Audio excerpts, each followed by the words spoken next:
And let's back up real quick. You know what I think I'd actually like to do here is, let me just go right to the metin in the back. The author says, الكلام هو اللفظ المركب المفيد بالوضع. Speech, it is the informative, composed utterance or pronunciation or articulation. The informative, composed articulation. بالوضع, put forth in Arabic, according to some. That means that's the subject of the grammarians of Arabic language. So they're not concerned with the words and the rules of other languages. Or put forth with intent, according to some. So then the sound of a parrot and the pronunciation of a sleeping person or a crazy person is not kalam, according to the grammarians. It's not kalam according to the grammarians. That's all clear, insha'Allah ta'ala. So then he says, وَأَقْسَامُهُ ثَلَاثَةٌ. Its divisions are three. Yani, its parts are three. There are three parts of speech in Arabic. And in reality, created speech we're talking about here. So as far as in Arabic, those three parts of speech he's going to tell us what they are. He said, Ismun wa fi'lun wa harfun ja'a li ma'na. A noun, a verb, and a particle that came with a meaning. And a particle that came with a meaning. A noun or a name, an act, and a particle that has a meaning. So there's only three parts of speech, these three. In reality, that means even true in English. Because there's mental evidence for this. Actually, there's more than one mental argument that prove that there's three parts of speech in reality. One of them is to say a word has a meaning. Okay, so either it has its own meaning or it has a dependent meaning or interdependent meaning, if you want. So if it has interdependent meaning, that means it doesn't stand on its own. It's not understood alone. It does have a meaning, but it needs something else to complete its meaning.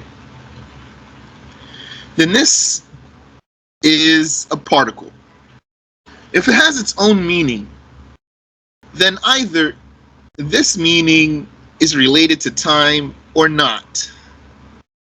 So the first one, there's no third option. The first one is to say either has an independent meaning or interdependent meaning. There's no third option here. So this is a mental proof. Either has independent meaning or interdependent meaning. That's the right statement there. There's no third option. So if it has interdependent meaning, means that it's a particle. And if it has an independent meaning, then either this meaning is related to time or not, and there's no third option. So if it's related to time, then that's a fi'l, that's a verb. And if it's not, then that's a name. That means a noun. That's it. And there's some other arguments also, now I won't go into them. Ismun wa fi'lun wa harfun ja'a li ma'na. So here I want to take a moment to to talk about how English grammarians claimed that there's 8 parts of speech. But quickly, insha'Allah ta'ala. So they said there's a noun, a pronoun, a verb, an adjective, an adverb, a preposition, a conjunction, and an interjection. That's 8 parts of speech. Noun, that's ism. Pronoun, that's ism. Verb, that's fi'l. Adjective, that's ism. Adverb, that's ism. Conjunction, that's particle. Preposition, some of them are ism and some of them are particles. We talked about that before. Inshallah, we'll come back to it.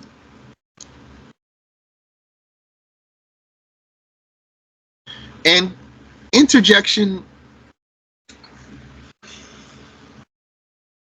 that one's questionable for me. But I won't go into it now, but if you have any question afterwards, for example, then maybe we can talk about it.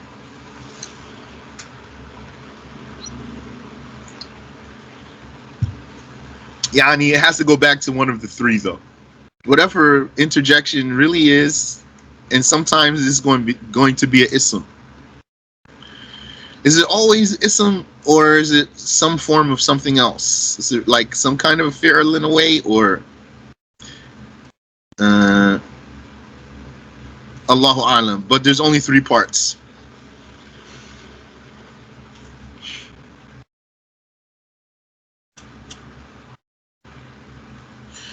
So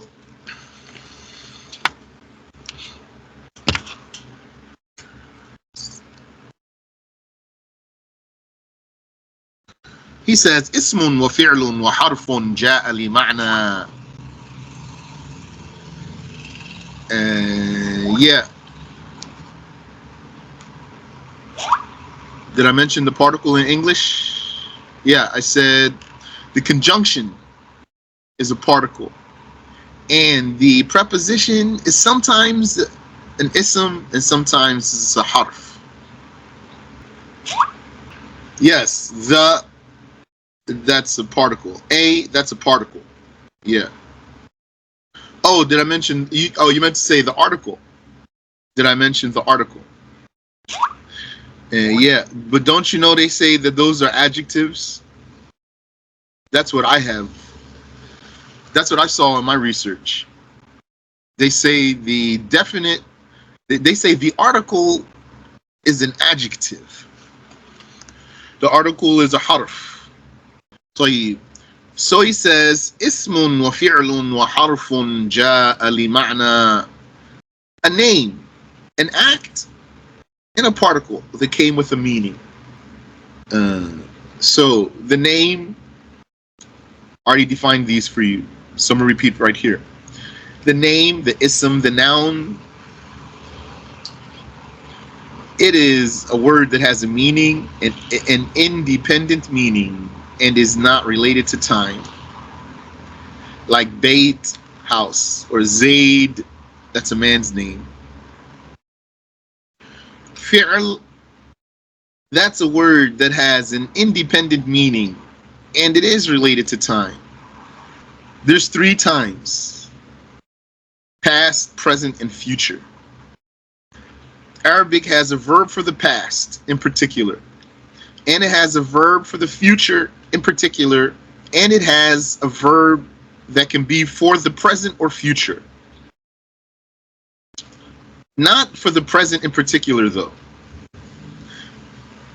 So there's 3 types of verbs in Arabic. One for the past, for sure, definitely. One for the future, definitely. And one for possibly the present or the future. Okay, so the one for the past, that's called al-fi'l al-madi, past tense verb. The one for the future, that's called fi'l al-amr, command verb or imperative verb. And the one that's possibly for the present or the future, that's called mudari'.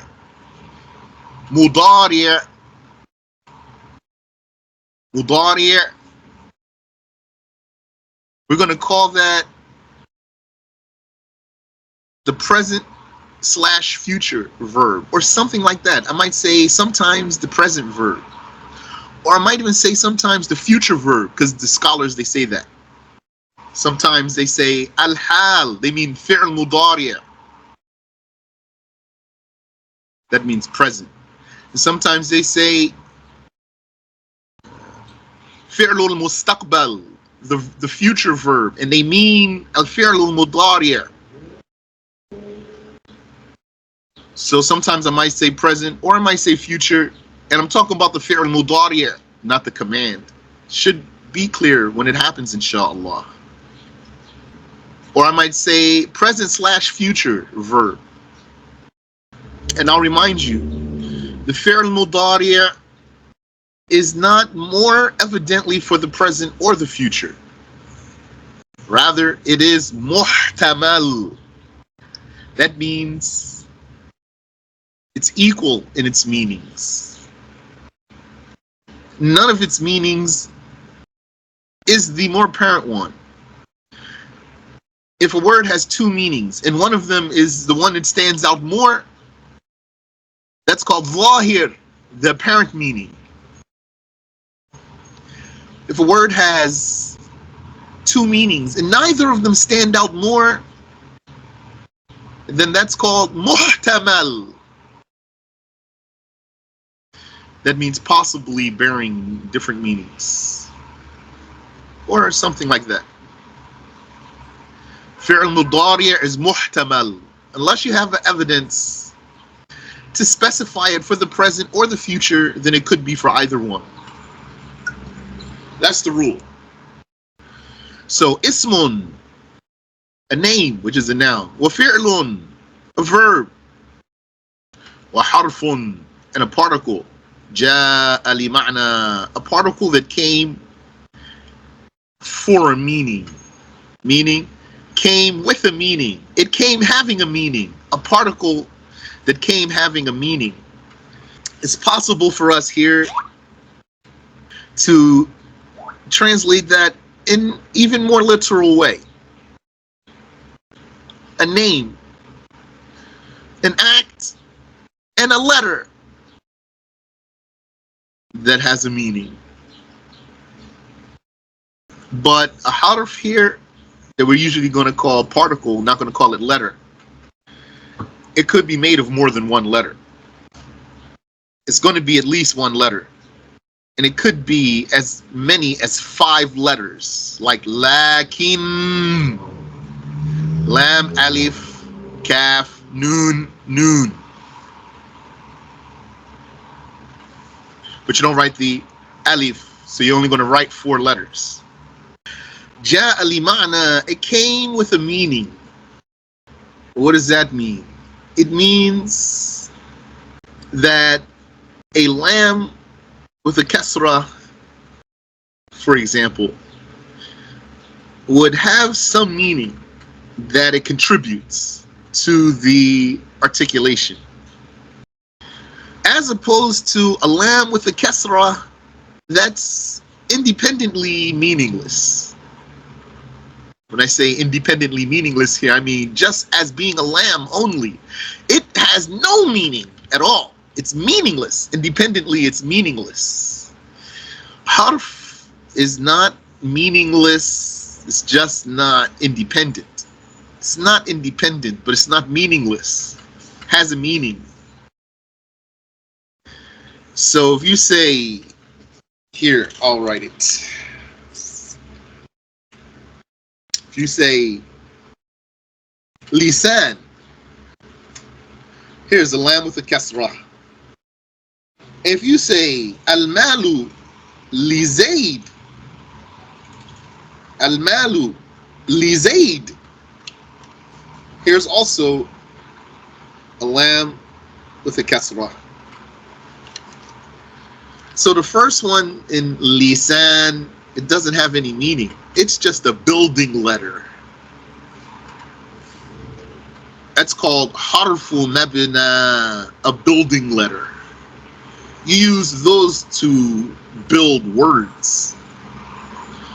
And if you break them apart and consider them alone, they are meaningless. So this word here, lisan, if I disconnect the lam, it will have no meaning.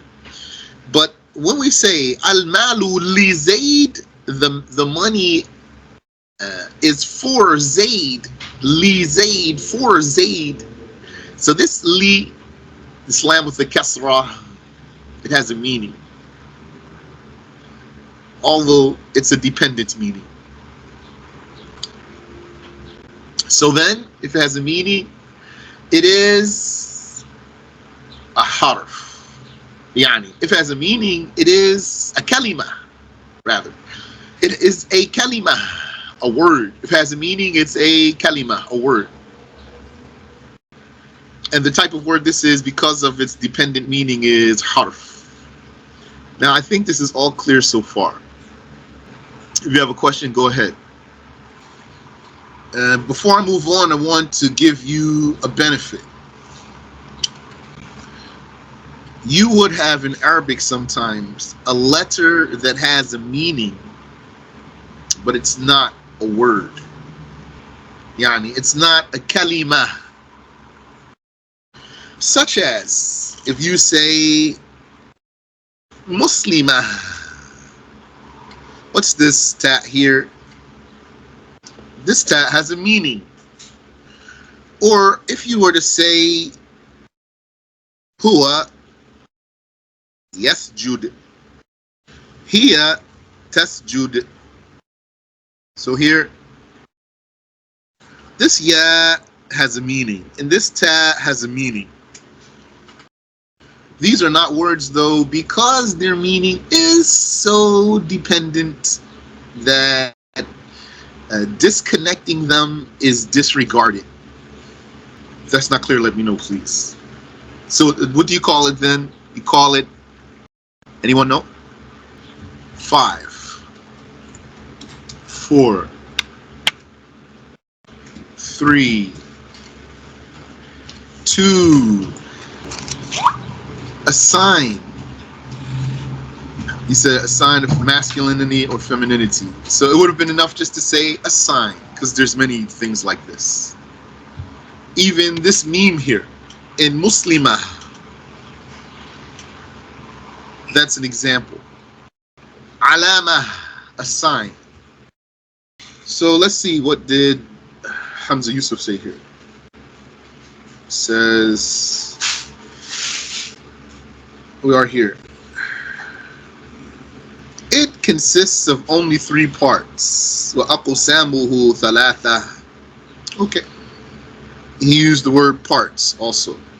Yeah, one would use that, but one might say divisions.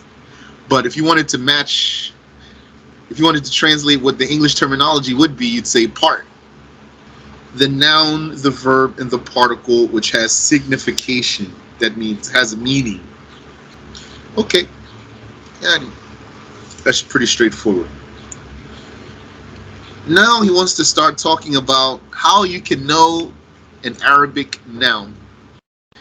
Well, we'll stop here and we'll leave that inshallah for next week. Do you have any question? Ameen wa fiikum. Subhanaka Allahumma wa bihamdik. Ashhadu an la ilaha illa anta astaghfiruka wa atubu ilayk.